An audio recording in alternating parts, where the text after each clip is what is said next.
you definitely saw it in Kobe as well, is just the ability to inspire people, and get the most out of them and show them that we can achieve, that we can win a chip, we can win that championship.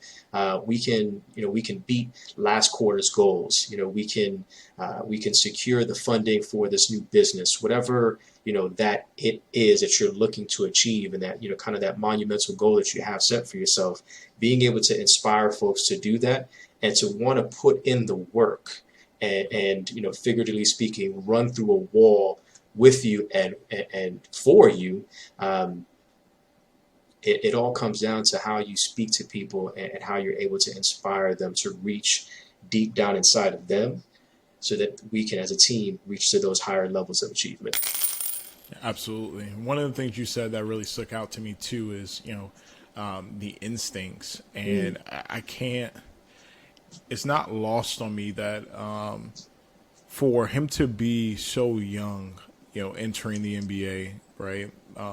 Entering this professional space and thinking about where I was at 19, to have the instincts of leadership, right? The instincts of leadership, like to know how he needs to comport himself, to know the amount of work that he needs to put in, like the process of learning how to be a professional, period, in any industry is a learning curve. It's a steep learning curve, right? Because you're learning all of these nuances and new norms and unwritten rules, right? Things that are not explicit rules, but they're kind of implied rules about, just how you carry yourself, how you communicate, how you dress, how do you prepare? Like, again, nobody is telling you as a professional, whether you're an athlete or, getting out into the world as an adult, nobody's telling you that your bedtime,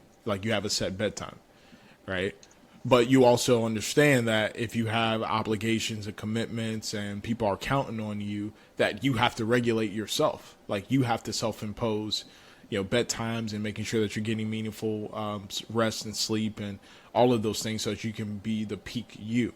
And so I was floored. I'm floored when I think about the instincts that he demonstrated at 19 years old, about learning how to be the consummate professional in terms of his craft, in terms of his preparation. And you can tell that from his rookie year to the year that he retired, that level of that standard that he held himself to never deviated. Like it didn't change. Like the same expectations he had of himself as a rookie and getting in court work and getting in, your free throws and 3-pointers and putting time in the gym time, right? That didn't change even after he won 5 rings and, was MVP and 18-time, All-Star and All-NBA. Like that didn't change. The level of self-discipline, the amount of self-discipline, the amount of instincts it takes in order to maintain that is also impressive, because I think we see it sometimes even in our own lives, right? The habits and the disciplines that we've put in place before we've achieved what we set out to achieve. And then once we hit that level of achievement, to maintain that level of intensity and consistency in our habits, sometimes we struggle with. Yeah. Like sometimes, we struggle with and we slip. And to see that was not the case in terms of his approach to the game, I think that there's a hell of a lesson in that as well.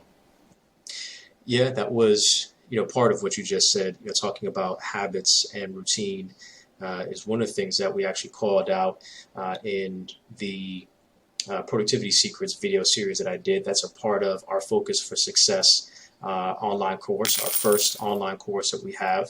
So if you guys haven't checked that out, definitely we'll make sure again that the website address for that is in the show notes. But the Focus for Success helps you with productivity secrets and diffusing distraction.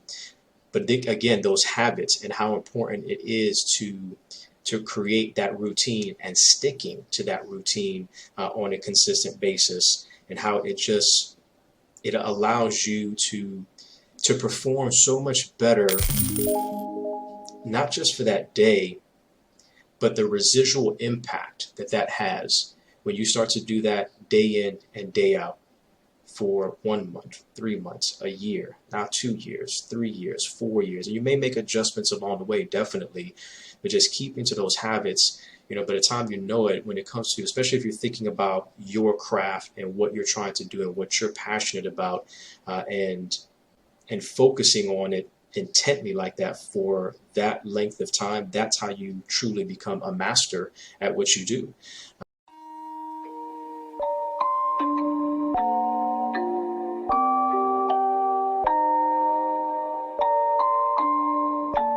Rage on that beat, going crazy.